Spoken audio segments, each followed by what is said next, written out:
नमस्कार दोस्तों, welcome to सरकार स्टडी बेस। तो चलिए दोस्तों, इस लेक्चर में हम पढ़ने वाले हैं भूपटल के अंतर्गत हम देखेंगे विभिन्न उच्चावच। इसका मतलब क्या है, जो कि आपके जो मेंस है, मतलब जो एमपीपीएससी मेंस है, उसके अंतर्गत आप सिलेबस में देखेंगे, उसमें आपको ये टॉपिक देखने को मिलता है और इसमें आपको विभिन्न प्रकार की जो श्रृंखला है, वो स्थलाकृति है, वो देखने को मिलेगी। जैसे कि आप देख सकते हैं पर्वत देखेंगे आप, उसके बाद आप देख सकते हैं पठार, फिर आप देखेंगे मैदान, झीलें, नदियाँ, हिमानी, ये सभी जो है एक प्रकार से भूपटल के विभिन्न उच्चावच की श्रेणी में आते हैं। मतलब हम सिंपल रूप में यहाँ देख सकते हैं जो भूपटल महाद्वीप और जो प्रायद्वीप है वो भी यहाँ पे हम इसके अंतर्गत देख सकते हैं।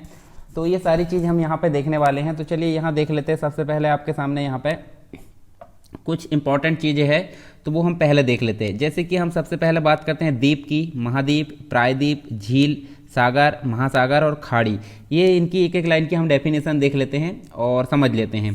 तो यहाँ इनको जानने से पहले हम देख लेते हैं हमारे जो विश्व है, विश्व के अंतर्गत आपको 7 महाद्वीप देखने को मिलते हैं। जैसे कि आप देख सकते हैं एशिया, एशिया के बाद आप देख सकते हैं, देखिए अफ्रीका, फिर उत्तरी अमेरिका, फिर दक्षिण अमेरिका, ये वाला आप देख सकते हैं।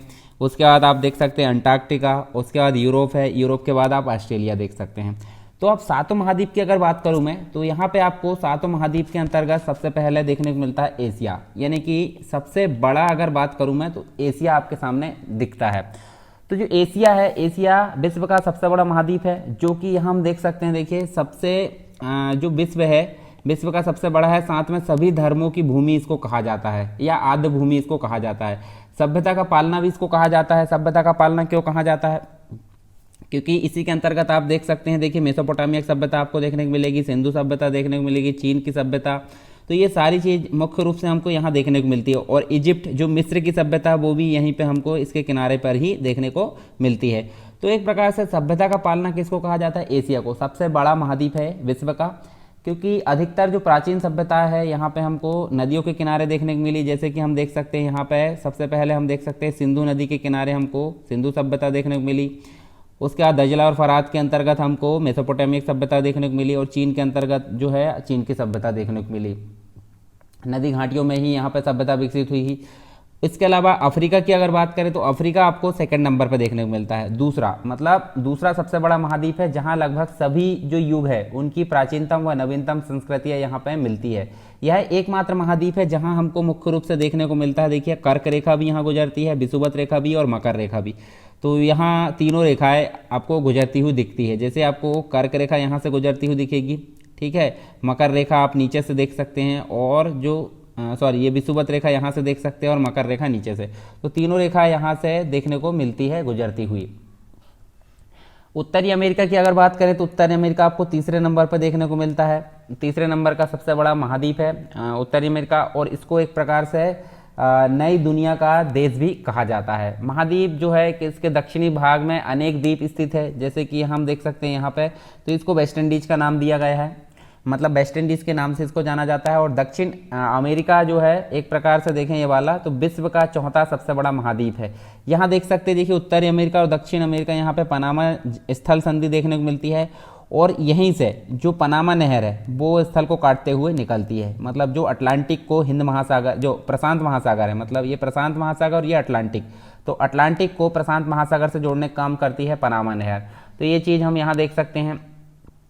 इसके अलावा दक्षिण अमेरिका, मध्य अमेरिका, मैक्सिको, मतलब जो दक्षिण अमेरिका है, मध्य अमेरिका और मैक्सिको, ये सभी मिलाकर यहाँ पे लैटिन अमेरिका की श्रेणी में जाते हैं। रियो ग्रांडे नदी है आंग्ल, जो अमेरिका व लैटिन अमेरिकी संस्कृतियों को अलग करती है। अंटार्कटिका की अगर बात करें तो यह 5वां सबसे बड़ा महाद्वीप है, और इसको श्वेत महाद्वीप की संज्ञा भी दी गई है, क्योंकि यहाँ जो है हमेशा एक प्रकार से देखें तो वर्ष से आच्छादित या हिमाच्छादित रहने के कारण इसको श्वेत महाद्वीप की संज्ञा दी गई है, या श्वेत महाद्वीप इसको कहा जाता है। अब बात करते हैं यूरोप की। तो यूरोप जो है उत्तरी गोलार्ध का सबसे छोटा है। अब गोलार्ध का मतलब क्या होता है मैंने बता चुका हूँ आपको। जैसे आपको यहाँ पे भूमध्य रेखा दिख रही है, ये कर्क रेखा दिख रही है, ठीक है, और यहाँ आपको क्या दिख रही है, यहाँ आपको भूमध्य रेखा दिख रही है, यानी कि विषुवत रेखा। उसके बाद नीचे आपको मकर रेखा दिख रही। तो जैसे विषुवत रेखा की अगर बात करूं, विषुवत रेखा ऊपर में आपको उत्तरी गोलार्ध देखने को मिलेगा, यानी कि आधा ग्लोब है, ग्लोब का आधा भाग देखने को मिलेगा, उसको गोलार्ध बोलते हैं। और उत्तरी वाले को उत्तरी गोलार्ध बोलेंगे, और निचले वाले को यानी जो दक्षिण वाले को दक्षिणी गोलार्ध बोलेंगे। तो उत्तरी गोलार्ध के अंतर्गत हम देखें तो सबसे छोटा महाद्वीप ये देखने को मिलता है, कौन सा? यूरोप। ठीक, अब यूरोप के अंतर्गत आपको बहुत सारी चीज़ें देखने को मिलेगी, मतलब जो यूरोप है उसके अंतर्गत आपको बहुत सारे प्रायद्वीप देखने को मिलेंगे, जैसे कि स्कैंडिनेवियन प्रायद्वीप है। उसके बाद ये देखिए जो एक प्रकार से जो ब्रिटेन है, ब्रिटेन के अंतर्गत प्रायद्वीप के रूप में देखने को मिलेगा, हालांकि द्वीप ही है वो। उसके बाद यहाँ पे आपको द्वीप देखने को प्रायद्वीप देखने को मिलेगा। तो आपको बहुत सारे प्रायद्वीप यहाँ पे नजर आते हैं। तो इसको एक प्रकार से प्रायद्वीपों का प्रायद्वीप कहा जाता है, यानी कि बहुत सारे जो प्रायद्वीप है इसके कारण उसको प्रायद्वीपों का प्रायद्वीप कहा जाता है। और एक प्रकार से यूरेशिया का प्रायद्वीप भी उसको कहा जाता है। यूरेशिया मतलब क्या होता है? देखिए, एक था गोंडवाना लैंड, एक था अंगारा लैंड। तो अंगारा लैंड हम देख सकते हैं ऊपर वाला भाग था, और जो यूरोप और एशिया वाला जो भाग है उसको कंप्लीट मिलाकर यूरेशिया कहा जाता है।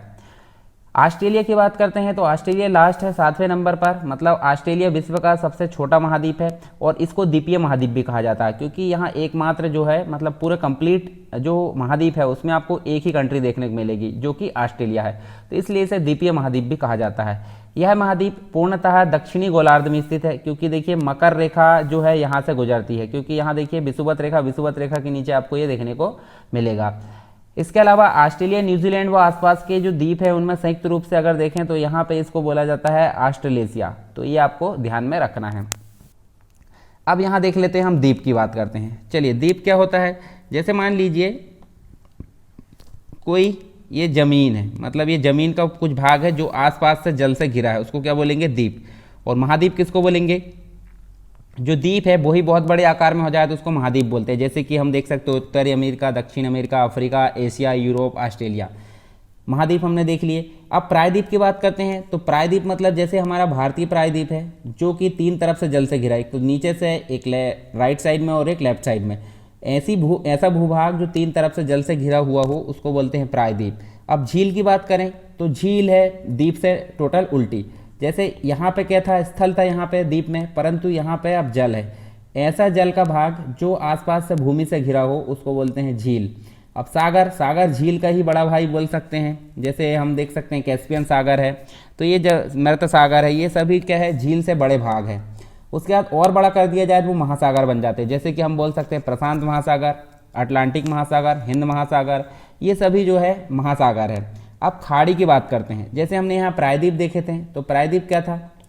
ऐसा भूभाग जो 3 तरफ से जल से घिरा हो उसको प्रायद्वीप बोलते हैं, परंतु ऐसा जल का भाग जो 3 तरफ से भूमि से घिरा हो उसको क्या बोलते हैं? प्रायद्वीप, खाड़ी बोलते हैं। जैसे मान लीजिए यहाँ हम देख सकते हैं, देखिए मन्नार की खाड़ी एक प्रकार से यहाँ देख सकते हैं, बहुत सारी चीज़ आपको देखने को मिलेगी। देखिए अडन की खाड़ी जो यहाँ हम देख सकते हैं, लाल सागर, ये सभी जो है यहाँ पे देखिए अरब सागर जो होता है, यहाँ खंबात की खाड़ी देखने को मिलती है। तो 3 तरफ से भूमि से घिरा हुआ जो जल राशि होती है उसको एक प्रकार से क्या बोला जाता है? खाड़ी बोला जाता है। चलिए यहाँ पे हम एक एक करके यहाँ देख लेते हैं एक और चीज़, हालांकि इन सबको हम विस्तार से जानेंगे। जैसे कि पर्वत क्या होता है? पर्वत ऐसा शिखर होता है जिसका जो होता है ऊंचाई 1000 मीटर से ऊंची होती है, तीव्र ढाल होता है, उसको पर्वत बोला जाता है। पठार भी एक प्रकार से इसी के समान होता है, परंतु इसकी ऊंचाई कम होती है और इसका तीव्र ढाल नहीं होता है, ये आपको ध्यान में रखना। देखिए एक टेबल के समान आकृति जो बन जाती है भूभाग की उसको बोलते हैं पठार। इसके अलावा मैदान की बात करूं तो मैदान एक समतल भूभाग होता है जहां पे हमको बहुत सारी चीज़ें देखने को मिलती है। नदियों का एक प्रकार से नदियों के बहाव के कारण या जरोड़ के कारण यहाँ निर्मित होते हैं, काफ़ी उपजाऊ होते हैं, यहाँ पे जनसंख्या निवास कर सकती हैं, तो इसको हम एक प्रकार से मैदान बोलते हैं। मरुस्थल मतलब मरुस्थल एक प्रकार से शुष्क भी हो सकते हैं, मतलब शुष्क मरुस्थल हो सकते हैं, और जो है एक प्रकार से बर्फीले मरुस्थल हम बोल सकते हैं। तो जो एक प्रकार से मरुभूमि होती है उसको एक प्रकार से मरुस्थल बोला जाता है, जो कि हम आगे विस्तार से जानने वाले हैं। इसके अलावा द्वीप हमने देखे थे, भूमि का ऐसा भाग जो आसपास से जल से घिरा हुआ चारों तरफ से, उसको द्वीप बोलते हैं। और जल संधियाँ क्या होती है? जल संधि मतलब होता है दो जो भूभाग है, दो भूभाग को एक छोटी जल राशि जब अलग करती है तो उसको क्या बोला जाता है? जल संधि बोला जाता है। ठीक है, अब यहाँ हम देख सकते हैं स्थल संधि। स्थल संधि क्या होती है? इसका उल्टा कर दीजिए, दो जल के जो भाग होते हैं एक प्रकार से देखें तो यहाँ पे एक छोटी जो स्थल का भाग होता है उसको एक प्रकार से स्थल संधि बोलते हैं। झील द्वीप के जस्ट उल्टी, यानी कि जल का ऐसा भूभाग, ऐसा जल का भाग जो चारों तरफ से भूमि से घिरा हो उसको क्या बोलते हैं? झील। और नदियाँ क्या होती है? नदियाँ एक प्रकार से जल का बहाव होता है वहाँ पे, ठीक है। तो ये कंप्लीट रूप से हमने देख ली यहाँ पे कौन कौन सी चीज़ें हमको उच्चावच के रूप में देखने को मिलेगी। पर्वत देखने को मिलेगा, पठार देखने को मिलेगा, मैदान, मरुस्थल, द्वीप, जलसंधियाँ, झील और नदियाँ। तो चलिए अब सबसे पहले हम जानते हैं पर्वत के बारे में। मतलब पहला हमारा जो उच्चावच है भूपटल पर वो मुख्य रूप से हमको देखने को मिलेगा पर्वत। पर्वत की अगर बात करें हम यहाँ तो देखिए पर्वत में हमको बहुत सारी चीज़ें देखने को मिलती है। तो देखिए आपको पर्वत यहाँ पे ये नज़र आ रहा है, जैसे एक को हम क्या बोलेंगे, इसको पर्वत बोलेंगे। चलिए यहाँ देख लेते हैं हम एक एक चीज़। जैसे जो पर्वत होते हैं वो भूपटल पर क्या होते हैं, द्वितीय क्रम के उच्चावच होते हैं। उच्चावच का मतलब होता है एक प्रकार से जो भूमि से उठी हुई जो भूभाग होता है, तो इनको एक प्रकार से द्वितीय क्रम का उच्चावच इनको बोला जाता है। ये वैसे ऊंचे भूभाग स्थल भाग होते हैं जिनका जो पार्श्व ढाल होता है वो तीव्र से एक प्रकार से तीव्र होता है, और जो शिखर क्षेत्र होता है वो संकुचित, मतलब एक प्रकार से ये जो होता है ये शिखर क्षेत्र क्या होता है, संकुचित होता है, मतलब छोटा होता है। ये जो निकटवर्ती क्षेत्रों की तुलना में काफ़ी ऊंचाई रखते हैं, मतलब 1000 मीटर से एक प्रकार से देखें तो ये पार्श्व तीव्र ढाल व शिखर क्षेत्र संकुचित होता है, 1000 मीटर से ऊंचे होते हैं, और इससे छोटे भी देखे जा सकते हैं। इससे छोटे जो मतलब 1000 मीटर से ऊंचाई कम अगर देखने को मिलती है तो उसको हम एक प्रकार से पहाड़ी बोलेंगे, ठीक है। और 1000 मीटर से ऊंचे को क्या बोलेंगे हम, पर्वत बोलेंगे। किसी पर्वत या पहाड़ी की जो चोटी होती है उसका जो एक प्रकार से जो चोटी होती है या सर्वोच्च भाग होता है उसका, उसको क्या बोलते हैं, पर्वत का शिखर बोलते हैं। जैसे इसको क्या बोलेंगे, पर्वत का शिखर इसको बोलेंगे हम, ये वाला, ये ध्यान में रख सकते हैं आप।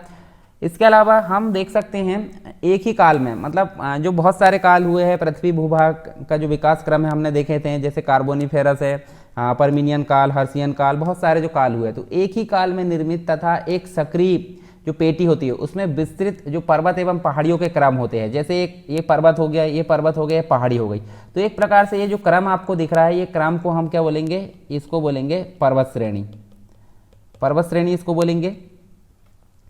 इसके अलावा हम देख सकते हैं जैसे कुछ चीज़ें भी और देखने को मिलती है, जैसे विभिन्न कालों में निर्मित विभिन्न समानांतर श्रेणियां व एकाकी पर्वत मिलकर, जैसे इस प्रकार से अगर देखें हम तो ये पर्वत श्रेणी है, परंतु इसी प्रकार से अलग अलग कालों में निर्मित समानांतर जो श्रेणियां होती है उसको एक प्रकार से क्या बोलेंगे, पर्वत श्रृंखला बोलेंगे।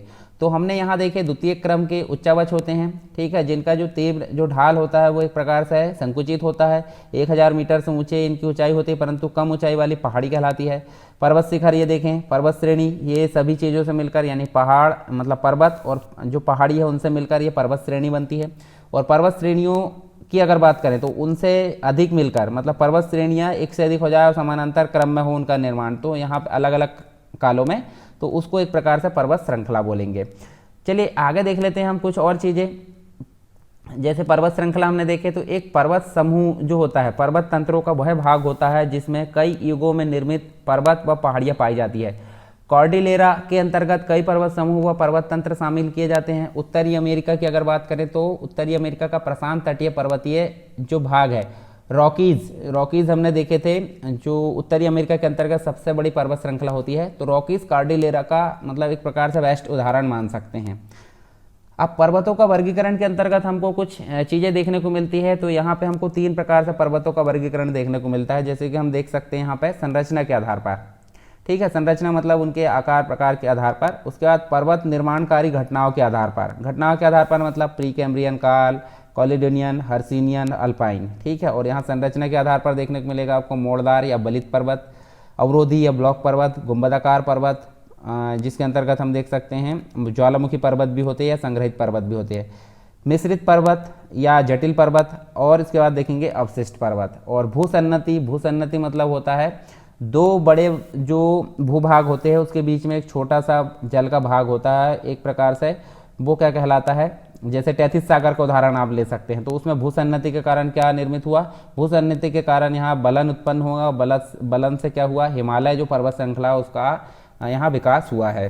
तो चलिए एक एक करके जान लेते हैं। संरचना के आधार पर देखते हैं सबसे पहले। तो संरचना के आधार पर हमको 5 प्रकार के पर्वत जो है देखने को मिलते हैं। मोड़दार या बलित पर्वत इन्हें बोलते हैं। तो मोड़दार पर्वत क्या होते हैं, जैसे आपने प्लेट विवर्तनी के सिद्धांत के अंतर्गत पढ़ा था, तो वहाँ हमने देखे थे एक तो संपीड़न देखे थे और एक तनाव देखे थे। यानी कि एक में तो प्लेट एक दूसरे के पास में आती है और एक में प्लेट एक दूसरे के दूर जाती है। तो जब एक दूसरे के पास में आती है तो उसको संपीड़न क्रिया बोलते हैं, यानी संपीड़नात्मक जो क्रिया होती है उसको ये बोलते हैं। तो यहाँ मोड़दार और बलित पर्वत की अगर बात करें हम, तो संपीड़नात्मक जो क्रिया होती है उसके फलस्वरूप यहाँ ये पर्वत निर्मित होते हैं जब चट्टानों में पृथ्वी की आंतरिक शक्तियों द्वारा मोड़ या बलन पड़ जाता है। जैसे ये देख सकते, देखिए ये मोड़ या बलन हमको देखने को मिल रहा है, तो इस प्रकार की क्रिया होती है तो मोड़दार पर्वत निर्मित यहाँ पर होते हैं। मोड़दार पर्वत विश्व के सबसे ऊंचे तथा सर्वाधिक हम देख सकते हैं, विश्व के सबसे ऊंची तथा सबसे अधिक जगह में विस्तृत हमको देखने को मिलते हैं। इसके अलावा ये काफ़ी लहरदार होते हैं और लहरदार होने के साथ साथ इनमें अनेक प्रकार की अभिनतियाँ देखने को मिलती है और साथ में कुछ अपनतियाँ भी देखने को मिलती है। अभिनति और अपनति क्या होती है? अपनति मतलब होता है, जैसे मान लीजिए ये देखिए एक जो प्लेट है दूसरी प्लेट के सामने आ रही, तो इसमें से जो भारी प्लेट होगी वो नीचे की ओर धंस जाएगी और जो हल्की प्लेट होगी वो ऊपर की तरफ। तो ऊपर वाले भाग को अपनति बोलते हैं और नीचे वाले भाग को अभिनति बोलते हैं। तो वही बात की जा रही है, इसमें अनेक प्रकार की अभिनतियाँ देखने को मिलती है और साथ में अनेक प्रकार की अपनतियाँ देखने को मिलती है। हिमालय की अगर बात करें तो एग्जाम्पल के तौर पर हिमालय, आल्प्स पर्वत, यूराल पर्वत, रॉकीज, एंडीज, एटलास, ये सभी मोड़दार बलित पर्वत के उदाहरण हैं। अब देखते हैं नेक्स्ट हमको देखने को मिलता है अवरोधी या फिर हम बोल सकते हैं ब्लॉक पर्वत। तो यहाँ इसकी बात करते हैं अवरोधी पर्वत की, तो इनका निर्माण हमको तनाव के कारण देखने को मिलता है। तो आपको याद रखना, देखिए मोड़दार बलित पर्वत संपीड़नात्मक क्रिया के द्वारा होते हैं और ये जो अवरोधी या ब्लॉक पर्वत होते हैं तनाव के कारण उत्पन्न होते हैं। तो यहाँ तनाव मतलब होता है एक दूसरे के विपरीत जाना। इसके कारण क्या होता है? भ्रंश या दरारें बनती है। तो यहाँ देखिए, यहाँ से हमको बहुत सारी जो है एक प्रकार से भ्रंश या धंसा हुआ भाग देखने को मिलता है। तो दरारों के समीप के ऊंचे उठे भाग को क्या कहा जाता है? जैसे यहाँ देखिए ये दरार बन गई है, दरार का ऊंचा उठा हुआ जो भाग होता है उसको क्या बोला जाता है? उसको बोला जाता है ब्लॉक पर्वत। भ्रंशों के निर्माण से जो संबंध होने के कारण एक प्रकार से इनको क्या बोला जाता है? भ्रंशोत पर्वत भी इनको बोला जाता है। कैलिफोर्निया के अंतर्गत हम देख सकते हैं उत्तरी अमेरिका में सिएरा नेवादा इसका प्रमुख उदाहरण है। यूनाइटेड स्टेट अमेरिका में वासाच जो रेंज है वो भी इसका उदाहरण यहाँ पे देख सकते हैं। और जो सिएरा नेवादा है वो पर्वत विश्व का सबसे अधिक ऊंचा जो है या सबसे अधिक विस्तृत ब्लॉक पर्वत इनको बोलते हैं, सिएरा नेवादा को। संयुक्त राज्य अमेरिका का जो वासाच जो रेंज है वो भी इसका उदाहरण है। यूरोप की अगर बात करें तो यूरोप में आपको बासजेच और ये ब्लॉक फॉरेस्ट जो है जर्मनी के अंतर्गत हमको देखने को मिलेगा, ये भी ब्लॉक पर्वत का ही उदाहरण है। इनके मध्य भाग के धंसाव के कारण जो है एक प्रकार से देखें तो राइन जो भ्रंश है, राइन नदी के अंतर्गत हम देख सकते हैं राइन भ्रंश घाटी का निर्माण हुआ है। और पाकिस्तान के अंतर्गत भी हमको सॉल्ट रेंज ये भी ब्लॉक पर्वत का उदाहरण देखने को मिलती है। तो ये तो बात करें हमने अवरोधी या ब्लॉक पर्वत के बारे में। अब बात कर लेते हैं नेक्स्ट, हम देख सकते हैं यहाँ पे एक और देखने को मिलता है हमको गुंबदाकार पर्वत, और इसके अलावा हम देख सकते हैं संग्रहित पर्वत या फिर ज्वालामुखी पर्वत। चलिए यहाँ बात करते हैं, जो गुंबदाकार पर्वत होते हैं वो एक प्रकार से ज्वालामुखी क्रिया के फलस्वरूप यहाँ निर्मित होते हैं। जैसे गुंबदाकार की अगर बात करूँ तो इस प्रकार से कुछ बन जाते हैं गुंबद के आकार का, ठीक है। ये ज्वालामुखी का आकृति है, यहाँ से क्या होता है लावा निकलता है और धीरे धीरे ये फैलते जाता है आसपास, तो गुंबद के आकार का ये बन जाता है। तो ज्वालामुखी की उद्गार मतलब यहाँ हम देख सकते हैं ज्वालामुखी क्रिया एवं स्थल में जो उभार आता है उसके कारण इसकी उत्पत्ति होती है। और संयुक्त राज्य अमेरिका के अंतर्गत हम देख सकते हैं, संयुक्त राज्य अमेरिका में हमको जो सिनसिनाटी जो उभार है, जो मतलब संयुक्त राज्य अमेरिका के अंतर्गत सिनसिनाटी उभार है, इसके अलावा ब्लैक हिल्स देख सकते हैं और बिग हॉर्न्स देख सकते हैं। ये सभी किसके उदाहरण हैं? ये उदाहरण है गुंबदाकार पर्वत के। यहाँ संग्रहित और जो ज्वालामुखी पर्वत है वो हमको देखने को मिलते हैं। तो संग्रहित और जो मतलब एक प्रकार से ज्वालामुखी पर्वत उसके अंतर्गत हमको यहाँ पे उदाहरण के रूप में भी देख सकते हैं हम, जैसे जापान के अंतर्गत फ्यूजियामा देखने को मिलता है, इक्वाडोर जो दक्षिण अमेरिका है उसके अंतर्गत हमको कोटापैक्सी देखने को मिलता है। ये सभी किसके उदाहरण हैं? ये संग्रहित पर्वत या फिर ज्वालामुखी पर्वत के उदाहरण हैं। नेक्स्ट है मिश्रित पर्वत या फिर जटिल पर्वत की बात कर लेते हैं। यहाँ जो है ये पर्वत है, मिश्रित पर्वत या जटिल पर्वत की बात करते हैं तो यहाँ पे हमको विभिन्न प्रकार की बनावटों में जटिलता पाई जाती है, मतलब बहुत सारी जटिलता जहाँ देखने को मिलती है। सामान्यतः चट्टानों के मिश्रित रूप यहाँ पाए जाते हैं, तो इसको हम क्या बोलते हैं? इसको बोलते हैं हम एक प्रकार से मिश्रित पर्वत या जटिल पर्वत। इस प्रकार अगर देखें तो पर्वत का निर्माण ये इनसे होता है। और यूएसए जो यूनाइटेड स्टेट अमेरिका है उसके अंतर्गत सिएरा नेवादा और एनाकोंडा जो श्रेणी है वो इसी का प्रमुख उदाहरण के रूप में मानी जाती है। एक लास्ट है हमारा संरचना के आधार पर, जिसको बोल सकते हैं हम अवशिष्ट पर्वत। अब अवशिष्ट का मतलब क्या होता है? कुछ समय पहले की अगर बात करूं मैं, मतलब बहुत सबसे शुरुआती काल में इनका निर्माण हुआ था जब पृथ्वी का विकास हो रहा था, तो उस समय इनका निर्माण हुआ था। और अभी वर्तमान की अगर बात करें तो इनका कुछ ही भाग हमको देखने को मिलता है, इस कारण इनको अवशिष्ट पर्वत की संज्ञा दी गई है। तो इनको मौलिक पर्वत नहीं बोला जा सकता। मौलिक मतलब अब वर्तमान में पर्वत जैसे नहीं बचे हैं, हालांकि पर्वत थे पहले परंतु अब वर्तमान में नहीं बचे, इस कारण इनको मौलिक पर्वत नहीं बोला जाता है। और ये जो होते हैं अपर्दन की शक्तियों के द्वारा, यहाँ जब जो प्रारंभिक पर्वत है एक प्रकार से घर्षित हो जाते हैं, तो घर्षित पर्वत या अवशिष्ट पर्वत का इनका निर्माण होता है। एग्जाम्पल के तौर पे हम देख सकते हैं विंध्याचल पर्वत श्रृंखला अरावली, जो कि हम देख सकते हैं मध्य प्रदेश और राजस्थान के किनारे से यहाँ शुरू होती है और ऊपर दिल्ली तक ये पहुँच जाती है। सतपुड़ा पर्वत हमको मध्य प्रदेश में देखने को मिलेगा, उसी के अंतर्गत महादेव श्रेणी। पश्चिमी घाट जो भारत का एक प्रकार से देखिए, ये हम देख सकते हैं भारत का पश्चिमी घाट और भारत का पूर्वी घाट, ये भी किसके उदाहरण है? अवशिष्ट के। और जो पारसनाथ जो पर्वत श्रृंखला है वो भी किसका उदाहरण है? अवशिष्ट पर्वत का है। मतलब अवशिष्ट पर्वत के उदाहरण हमने देख लिए। तो ये हमारे कंप्लीट हो गए हैं 5 प्रकार संरचना के आधार पर, जैसे कि मोड़दार बलित पर्वत हमने देखे, अवरोधी या ब्लॉक पर्वत देखे, गुंबदाकार पर्वत जिसके अंतर्गत संग्रहित पर्वत और ज्वालामुखी पर्वत देखें, मिश्रित पर्वत जो होते हैं मतलब जो मिश्रित पर्वत या जटिल पर्वत हमने देखे, और अवशिष्ट पर्वत देखे। अब दूसरी जो कैटेगरी हमारी, दूसरी कैटेगरी के अंतर्गत हमको देखने को मिलेगा पर्वत निर्माणकारी घटनाओं के आधार पर, अर्थात उनकी आयु के आधार पर हम पर्वतों के वर्गीकरण को देखते हैं। तो 4 प्रकार हमको देखने को मिलेंगे, एक तो प्री कैम्ब्रियन, कैलोडोनियन, हर्सिनियन और अल्पाइन। तो पहला देखते हैं प्री कैम्ब्रियन। प्री कैम्ब्रियन मतलब आप देख सकते हैं सबसे पहले प्री पैलोजोइक हम जिसे हम बोलते थे, जिसमें हमने पढ़े थे पृथ्वी की उत्पत्ति के अंतर्गत हमने ये सिद्धांत के बारे में देखे थे। तो जो प्री कैम्ब्रियन या कैम्ब्रियन युग के पूर्व के जो पर्वत है वो प्राचीनतम पर्वत की श्रेणी में उनको रखा जाता है, क्योंकि सबसे शुरुआती काल था। और यहाँ हम देख सकते हैं अत्यधिक आच्छादन के कारण ये जो है आंशिक रूप में ही हमको देखने को मिलते हैं अभी वर्तमान में। इस काल के दौरान हमको मुख्य रूप से उत्तरी अमेरिका के अंतर्गत जो लॉरेंसियन है पर्वत, उसके बाद है एल्गोमन पर्वत, किलानियन, और यूरोप के अंतर्गत फेनेस्कैंडिया व स्कॉटलैंड में हमको देखने को मिलेगा जो पर्वत श्रृंखला है, और भारत के अंतर्गत अरावली देखने को मिलेगी। तो ये सभी किसके अंतर्गत आते हैं? प्री कैम्ब्रियन, यानी कि सबसे पहले इनका निर्माण हुआ था, इस कारण इनको एक प्रकार से प्री कैम्ब्रियन एक प्रकार से प्री कैम्ब्रियन काल में हुआ था, इस कारण यहाँ पे इनको वर्गीकृत किया गया है। इसके अलावा देख सकते हैं नेक्स्ट जो है हमारे सामने कैलोडोनियन। कैलोडोनियन पर्वत जो है वो कैसे होते हैं, जैसे हम देख सकते हैं स्कॉटलैंड की बात करते हैं, तो स्कॉटलैंड में हमको जो पर्वत एक प्रकार से जो कैलोडोनिया पर्वत है, कैलोडोनिया पर्वत इस काल में ही निर्मित हुआ था, इस कारण इस मतलब जो श्रृंखला है एक प्रकार से यहाँ पे जो कैलोडोनियन है वो नाम पड़ा है स्कॉटलैंड के कैलोडोनिया पर्वत के आधार पर। इसके अलावा कैलोडोनिया पर्वतीकरण की जो क्रिया है वो हमको पैलेजोइक महाकल्प में देखने को मिलती है, और यहाँ पे जो महाकल्प है उसके विभिन्न युग के अंतर्गत हमको सिल्यूरियन युग देखने को मिलता है और डेवोनियन, तो इसमें हमको इसका निर्माण देखने को मिलता है। इस समय निर्मित पर्वतों में यूरोप में हम देख सकते हैं एक प्रकार से स्कॉटलैंड व आयरलैंड के जो पर्वत है वो हमको यहाँ देखने को मिलते हैं, और जो स्कैंडिनेवियन जो पर्वत है यूरोप के अंतर्गत वो भी यहाँ पर देखने को मिलती है। दक्षिण अमेरिका के अंतर्गत ब्राजीलाइट्स, तथा भारत के अंतर्गत अगर देखें तो विंध्याचल पर्वत, महादेव और सतपुड़ा पर्वत हमको देखने को मिलता है, किसके अंतर्गत? कैलोडोनियन के अंतर्गत। नेक्स्ट है हमारे सामने हर्सिनियन। तो हर्सिनियन की अगर बात करूँ मैं यहाँ पे, तो कैलोडोनियन पर्वतीकरण के पश्चात एक शांत काल यहाँ पे आया था, उसी को हम बोलते हैं यहाँ पे हर्सिनियन। मतलब एक शांत काल का आरंभ होता है जो कि कार्बोनिफेरस युग तक जो है एक प्रकार से चलता है। इसके पश्चात हम देख सकते हैं पैलोजोइक महाकल्प के अंतिम चरण में पर्मिनियन या मतलब जो पर्मिनियन होता है वो कार्बोनिफेरस युगों में इन पर्वतों का उद्गम होता हुआ दिखता है। नामकरण की बात करते हैं, तो जो नामकरण है एक प्रकार से देखें जर्मनी के जो हॉर्ज पर्वत है, जर्मनी के हॉर्ज पर्वत को आधार बनाकर इनका नामकरण किया गया है। एग्जाम्पल के तौर पे हम देख सकते हैं फ्रांस का जो ब्रिटेनी पर्वत है, इसके अलावा देखें वासजेस पर्वत, ब्लैक फॉरेस्ट, फ्रेके नवाल्ड जो पर्वत है वो हम देख सकते हैं यहाँ पे।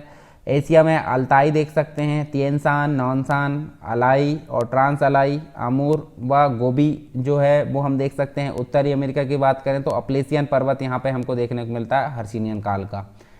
नेक्स्ट है हमारे सामने अल्पाइन। तो अल्पाइन की अगर बात करें हम यहाँ पे, तो अल्पाइन जो है हर्सिनियन पर्वतीकरण के पश्चात एक जो है जो हर्सिनियन काल था इसके पश्चात एक लंबा शांत काल आता है। तो लंबा शांत काल किस नाम से जाना जाता है? अल्पाइन के नाम से जाना जाता है। और जो अल्पाइन है एक प्रकार से देखें तो मेसोजोइक महाकल्प के प्राय अंत तक ये रहा है। इस महाकल्प के अंतिम चरण की अगर बात करें तो यहाँ पे हमको एक प्रकार से देखें मतलब जो अल्पाइन है, मतलब महाकल्प के अंतिम समय में पर्वतीकरण की जो प्रक्रिया है वो पुनः प्रारंभ हो गई, परंतु अधिकतम पर्वत इसके बाद ही यहाँ पे सेनोजोइक महाकल्प या टर्सरी जो है युग में देखने को मिलते हैं। इसके अलावा अल्पाइन पर्वतों को टर्सीय पर्वत भी कहा जाता है, यानी टर्सरी पर्वत जो है वो इनको कहा जाता है। इस समय के जो पर्वत है उनको अल्पाइन क्रम के पर्वतों का नाम यूरोप के जो आल्पस है, यूरोप का आल्पस पर्वत के नाम पर इनका नाम दिया गया है। उदाहरण के तौर पे हम देख सकते हैं इसमें हमको रॉकीज जो उत्तरी अमेरिका के अंतर्गत देखने को मिलता है, एंडीज दक्षिण अमेरिका में, Alpine, Atlas Himalaya, Great Dividing Range, अराकानियोमा, पामीर की गांठ, ये सभी हमको यहाँ पे अल्पाइन के अंतर्गत देखने को मिलता है। तो चलिए यहाँ पे हमको कुछ और चीज़ें देखने को मिलेगी। चलिए पहले वहाँ मैप में नज़र डाल लेते हैं, तो आपको शुरू से यहाँ दिखाता हूँ मैं। देखिए अलास्का के अंतर्गत जो पर्वत है उसमें हमको माउंट मैकिनली देखने को मिलता है, सबसे ऊंची श्रेणी जो है। सियरा नेवादा देखने को मिलता है, ये देख सकते हैं, कोस्ट रेंज है। उसके बाद है जो संकेत पर्वत है यहाँ बीच में हमको देखने को मिलता है, रॉकीज पर्वत श्रृंखला उत्तरी अमेरिका के अंतर्गत, अप्लेसियन पर्वत श्रृंखला जो कि अवशिष्ट के अंतर्गत आती है, एंडीज पर्वत श्रेणी ये दक्षिण अमेरिका के अंतर्गत देखने को मिलता है। फिर देख सकते हैं, देखिए किलिमंजारो यहाँ पे हम देख सकते हैं अफ्रीका के अंतर्गत, कैमरून, आल्पस, आल्पस भी कहाँ अफ्रीका के अंतर्गत देखने को मिलता है, एटलस भी अफ्रीका के अंतर्गत। उसके बाद हम देख सकते हैं स्कैंडिनेविया यूरोप के अंतर्गत, पिरेनीज, कारापेथियन, क्रीमिया, यूराल पर्वत एशिया और यूरोप को अलग करता हुआ देखने को मिल रहा है। जैग्रोस पर्वत आपको यहाँ पे देखिए जो एक प्रकार से अरब सागर के पास में हम देख सकते हैं, यहाँ पे ईरान इराक इसके आसपास हम देखें तो यहाँ पे हमको देखने को मिलता है यूएई में जैग्रोस पर्वत। सुलेमान जो मतलब जो पर्वत श्रृंखला वो देखने को मिलती है। भारत के अंतर्गत हमको मतलब एक प्रकार से अरावली, सतपुड़ा, नीचे आपको नीलगिरी देखने को मिलेगी, विंध्याचल, मैकाल। उसके बाद हमको ऊपर अगर देखें तो पामीर की गांठ देखने को मिलती है। पामीर की गांठ मतलब सभी पर्वत श्रृंखला आपस में जुड़ी, जैसे काराकोरम है, कुनलून है, तिएनसान, अल्ताईसान, उसके बाद हिंदुकुश है, ये सभी मिलकर एक गांठ का निर्माण करते हैं, इसलिए इसको पामीर की गांठ बोलते हैं। ठीक है, संसार की छत इसको बोला जाता है। उसके बाद आपको खिंगन, ये देखिए सुखालीन, कमचटका, बरखोयांस, स्टैनबॉय, ये देखिए सारी पर्वत श्रृंखला हमको देखने को मिलेगी। ग्रेट डिवाइडिंग रेंज आपको कहाँ देखने को मिलेगी, ऑस्ट्रेलिया में देखने को मिलेगी। तो ये सारी पर्वत श्रृंखला हमने देखे यहाँ पे पर्वत के अंतर्गत। यहाँ देख लेते हैं हम कुछ, देखिए विश्व की कुछ प्रमुख पर्वत श्रेणियों की बात कर लेते हैं, उसके बाद हम देखेंगे यहाँ पे भूसन्नति के बारे में। तो चलिए यहाँ सबसे पहले देख लेते हैं कुछ विश्व की पर्वत श्रृंखला है। तो इसके लिए अगर आप एटलस रख लेते हैं, मतलब अपने पास एक एटलस रखिए आप, स्कूल एटलस, और ये जो पर्वत श्रृंखला है वो आप ये लोकेट करते जाइए। जैसे कि सबसे पहले बात कर लेते हैं कार्डिलेरा डी लॉस एंडीज। तो एंडीज पर्वत श्रृंखला जिसे बोलते हैं हम, एक कहाँ मिलेगी, पश्चिमी दक्षिण अमेरिका में, विश्व की सबसे लंबी है ये, और यहाँ सर्वोच्च जो बिंदु है इसका वो एकांकागुआ है। रॉकीज उत्तरी अमेरिका के अंतर्गत देखने को मिलेंगे, पश्चिमी उत्तर अमेरिका में, और माउंट एल्बर्ट इसकी सबसे ऊंची चोटी है। हिमालय, काराकोरम, हिंदुकुश ये दक्षिण मध्य एशिया में देखने को मिलेंगे, और इन सब में सबसे ऊंची चोटी माउंट एवरेस्ट देखने को मिलेंगे। मतलब ये यहाँ पे नहीं, पूरे भारत मतलब पूरे विश्व में सबसे ऊंची चोटी है। ग्रेट डिवाइडिंग रेंज आपको देखने को मिलेगी पूर्वी ऑस्ट्रेलिया में, और एक कोएस्कू इसकी सबसे ऊंची मतलब एक प्रकार से पर्वत है, चोटी है। और ट्रांस अंटार्कटिका पर्वत में अंटार्कटिका ये यहाँ पे देखने को मिलेगा, और माउंट विंसन मैसिफ ये सबसे सर्वोच्च बिंदु देखने को मिलेगा। तिएनसान की अगर बात करें तो ये दक्षिणी मध्य एशिया में देखने को मिलेगा। पीके पोवोडा इसकी जो है सबसे ऊंची चोटी है। अल्टाई माउंटेन्स जो है मध्य एशिया में देखने को मिलेगा, और गोरा बेलूखा इसकी सबसे ऊंची चोटी है। यूराल पर्वत एशिया और अफ्रीका को मतलब एशिया और यूरोप को अलग करता है, मध्य रूस में देखने को मिलेगा। और गोरा नेराड नाया इसकी सबसे ऊंची चोटी है। कमचटका जो है एक प्रकार से पूर्वी रूस में है, और क्लूचेव्स्काया सोपका जो है इसकी सबसे ऊंची चोटी है। एटलस पर्वत अफ्रीका के अंतर्गत देखने को मिलेगा, यानी कि उत्तर पश्चिमी अफ्रीका में। जेबेल टाउकाल जो है इसकी सबसे ऊंची चोटी है। बरखोयांस ये भी पूर्वी रूस में देखने को मिलेगा। गोरा मास्काया ये जो है इसकी सबसे ऊंची चोटी है। इसके बाद पश्चिमी घाट की बात करते हैं। तो पश्चिमी घाट में पश्चिमी भारत के अंतर्गत ये देखने को मिलेगा, अनाईमुदी है सबसे ऊंची चोटी। सिएरा माद्रे ओरिएंटल ये एक प्रकार से मैक्सिको में देखने को मिलेगा। ओरिजावा इसकी सबसे ऊंची चोटी है। जैग्रोस पर्वत यह ईरान के अंतर्गत देखने को मिलेगा, और जाट कुह इसकी सबसे ऊंची चोटी है। एल्ब्रूस ईरान में मिलेगा, और ये देमाबंद इसकी जो है सबसे ऊंची चोटी। स्कैंडिनेवियन पश्चिमी नॉर्वे मतलब यूरोप के अंतर्गत। और गैलीटोपीजेन इसकी जो है सबसे ऊंची चोटी है। पश्चिमी सियरा माद्रे ये मैक्सिको के अंतर्गत देखने को मिलेगा। और ये नेवेडो डी कोलिमा ये जो है इसकी सबसे ऊंची चोटी है। ड्रैकन्सबर्ग ये कहाँ मिलेगा? दक्षिण पूर्वी अफ्रीका में मिलेगा। और दवान एंटिलियाना जो है इसकी एक प्रकार से सबसे ऊंची चोटी है। काकेसस जो है रूस में। एल्ब्रूस जो है सबसे एक प्रकार से पश्चिमी चोटी, सबसे सर्वोच्च बिंदु है इसका। अलास्का पर्वत श्रेणी, अलास्का मतलब संयुक्त राज्य अमेरिका का एक भाग है। माउंट मैकिनली इसकी जो है सबसे ऊंची चोटी है। कास्केड रेंज संयुक्त राज्य अमेरिका कनाडा के अंतर्गत देखने को मिलेगी। माउंट रेनियर इसकी सबसे ऊंची चोटी है। इसके अलावा हम देख सकते हैं एपेनाइन मतलब इटली के अंतर्गत कॉर्ने ग्रैंडे ये जो है सबसे ऊंची चोटी है। अपलेशियंस ये पूर्वी संयुक्त राज्य अमेरिका अर्थात कनाडा दोनों के अंतर्गत मिलेगा। और माउंट मिशेल इसकी सबसे ऊंची चोटी है। आल्प्स की बात करते हैं तो ये मध्यवर्ती यूरोप में मिलेगा, ठीक है, तो अफ्रीका में मिलता है और यूरोप में भी। माउंट ब्लैंक जो है इसकी सबसे ऊंची चोटी है। सियरा माद्रे डेल सोर जो है मैक्सिको में। और टियोटेपेक ये सबसे ऊंची चोटी इसकी देखने को मिलेगी। इसके अलावा विश्व के कुछ सर्वाधिक ऊंचे 8 पर्वत देख लेते हैं। जैसे माउंट एवरेस्ट कहाँ पे देखने को मिलेगा? नेपाल तिब्बत सीमा पर, ऊंचाई है 8,848, हालांकि बढ़ भी रही है तो 48 से ऊपर भी जा सकती है। K2 तो K2 है 8,611, ये भारत पाकिस्तान अधिकृत जो POK है उसके अंतर्गत देखने को मिलेगा। कंचनजंगा हमको 8,586 मीटर ऊंचा दिखेगा भारत नेपाल सीमा पर। ल्योत्से ये 8,516 मीटर नेपाल तिब्बत सीमा पर। मकालू 8,462 मीटर नेपाल तिब्बत सीमा पर। चोयू ये जो है 8,201 ये नेपाल तिब्बत सीमा पर। धौलागिरी पर्वत 8,167 नेपाल में मिलेगा। और मनालू जो है मनासलू जो एक प्रकार से 8,156 नेपाल में मिलेगा। तो टोटल मिलाकर 8 ऊंचे पर्वत हमने देखे। अब बात कर लेते हैं भूसन्नति की। तो भूसन्नति होती क्या है वो हम यहाँ देख लेते हैं। तो भूसन्नति का मतलब होता है एक प्रकार से लंबे संकरे तथा उथले जो जलीय भाग होते हैं। जैसे ये देखिए लंबे संकरे तथा उथले जलीय भाग जो होता है उसमें हम देख सकते हैं तलछटीय निक्षेप के कारण, मतलब इधर से जो है एक प्रकार से नदियों के द्वारा अवसाद लाया जा रहा है, निक्षेपित किया जा रहा है, इधर से भी नदियों के द्वारा अवसाद लाया जा रहा है, निक्षेपित किया जा रहा है, दोनों तरफ से।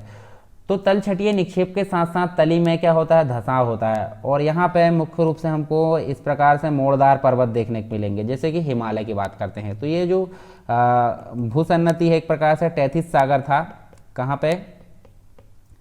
यूरेशिया मतलब एक प्रकार से अंगारा लैंड और गोंडवाना लैंड के बीच में हमको दो एक प्रकार से ये छोटा सा तैथिस सागर देखने को मिला था। तो ये धीरे धीरे अवसाद के चक्कर में यहाँ पे मोड़ या बलन क्रिया उत्पन्न हो गई, तो इसके कारण यहाँ पे हमको मोड़दार बलित पर्वत देखने को मिला हिमालय के रूप में। तो ये जो है भूसन्नति संकल्पना का विकास हुआ इसी के कारण। और जो हॉल व ढाना ने जो है एक प्रकार से स्थान है वहाँ इस दिशा में सर्वप्रथम प्रयास किया गया, परंतु एक सिद्धांत के रूप में इस संकल्पना का प्रतिपादन सर्वप्रथम जो हॉग है इसके द्वारा किया गया था। इसके अलावा जो भूसन्नतियाँ होती है उनका पर्वत निर्माण में मतलब जो पर्वत निर्माण है उसका संबंध होने के कारण, मतलब जो भूसन्नति के कारण पर्वत निर्माण होता है, इस कारण जो कोबर है, कोबर को हम बोल सकते हैं जिन्होंने भूसन्नति का सिद्धांत दिया था, तो उन्होंने पर्वतों का पालना इसको कहा है भूसन्नति को। इसके अलावा हम देख सकते हैं, देखिए जो कुछ और चीज़ है, जैसे मतलब जो पर्वत है, पर्वत निर्णायक भूसन्नति सिद्धांत दिया इन्होंने कोबर ने। कोबर के अनुसार टैथिस जो भूसन्नति उसके अवसादों के बलन में हिमालय पर्वत श्रृंखला बनी है। कुछ सिद्धांत है पर्वत निर्माण के संबंध में, तो हम देख लेते हैं। पर्वत निर्माणक भूसन्नति सिद्धांत कोबर ने दिया। तापीय संकुचन सिद्धांत जैफ्रीज ने दिया। महाद्वीपीय फिसलन सिद्धांत डेली ने दिया। महाद्वीपीय विस्थापन सिद्धांत वेगनर ने दिया। संवहन तरंग सिद्धांत होम्स, उसके अलावा रेडियो एक्टिविटी सिद्धांत जॉली ने, और प्लेट विवर्तनी के सिद्धांत हैरी हेस, मैकेंजी, पार्कर और मॉर्गन ने दिया। तो ये काफ़ी इंपॉर्टेंट चीज़ हमने देखे यहाँ पे, मतलब जो चीज़ें हमने देखे हैं सारी चीज़ें किसके बारे में पढ़े हैं? पर्वतों के बारे में। तो चलिए शुरू से देख लेते हैं एक बार फिर से कि हमने क्या क्या चीज़ें यहाँ पे पढ़ा है। तो सबसे पहले देखिए पर्वतों के पहले हमने देखा था भूपटल के विभिन्न उच्चावच, जिसमें हमने देखिए पूरा वर्ल्ड का मैप हमने यहाँ पे एक प्रकार से ओवरव्यू यहाँ पे दिए थे, ठीक है। और साथ में हमने पर्वत, पठार, मैदान, मरुस्थल, द्वीप, जलसंधियाँ, झील, नदियाँ, ये सभी भूपटल पर निर्मित उच्चावच होते हैं, जिसमें से हमने मुख्य रूप से पर्वत के बारे में देखा। तो पर्वत होता क्या है? पर्वत के बारे में हमने सारी चीज़ें यहाँ पे देखे। पर्वत शिखर, पर्वत श्रेणी, पर्वत श्रृंखला क्या होती है, उसके बाद पर्वतों के वर्गीकरण के अंतर्गत हमने संरचना के आधार पर देखे, पर्वत निर्माणकारी घटनाओं के आधार पर और भूसन्नति। तो सभी चीज़ों को हमने यहाँ पे विस्तार से जाने, जैसे संरचना के आधार पर मोड़दार बलित पर्वत, अवरोधी ब्लॉक पर्वत, गुंबदाकार पर्वत अर्थात संग्रहित पर्वत या ज्वालामुखी पर्वत, मिश्रित पर्वत या जटिल पर्वत हम बोल सकते हैं, अवशिष्ट पर्वत। ये सभी जो पर्वत है हमको संरचना के आधार पर देखने को मिले। फिर कुछ है पर्वत निर्माणकारी घटनाओं के आधार पर अर्थात आयु के आधार पर हमको 4 देखने को मिले, जैसे pre Cambrian, Caledonian, Hercynian, alpine. ये सभी हमको देखने को मिले पर्वत निर्माणकारी घटनाओं के आधार पर। तो हमने ये पूरी पर्वत श्रृंखला के बारे में यहाँ बात की है मैप में, और कुछ विश्व की प्रमुख पर्वत श्रेणियों के बारे में यहाँ पे विस्तार से जाना, मतलब उनके नाम और उसकी सबसे ऊंची चोटी, और विश्व के सर्वाधिक ऊंचे 8 पर्वत देखें। फिर हमने भूसन्नति सिद्धांत के बारे में जाना। तो ये हमारा कंप्लीट पर्वत जो प्रमुख उच्चावच था किसका, भूपटल पर, तो ये हमने कंप्लीट किए। अब इसके बाद हम पढ़ेंगे पठार, पठार के बाद पढ़ेंगे मैदान, उसके बाद हम देखेंगे झील, नदियाँ और हिमानी। तो ये हमारा कंप्लीट हो जाएगा भूपटल पर विभिन्न उच्चावच। तो ये लेक्चर आपको कैसा लगा जरूर बताएं कमेंट बॉक्स में। अगर पसंद आया तो आप लाइक कर सकते हैं और शेयर कर सकते हैं, और नहीं पसंद आया तो आप उसमें क्या कमी है वो आप कारण बता सकते हैं कमेंट बॉक्स में। तो चलिए दोस्तों, मिलते हैं नेक्स्ट लेक्चर में, तब तक के लिए जय हिंद।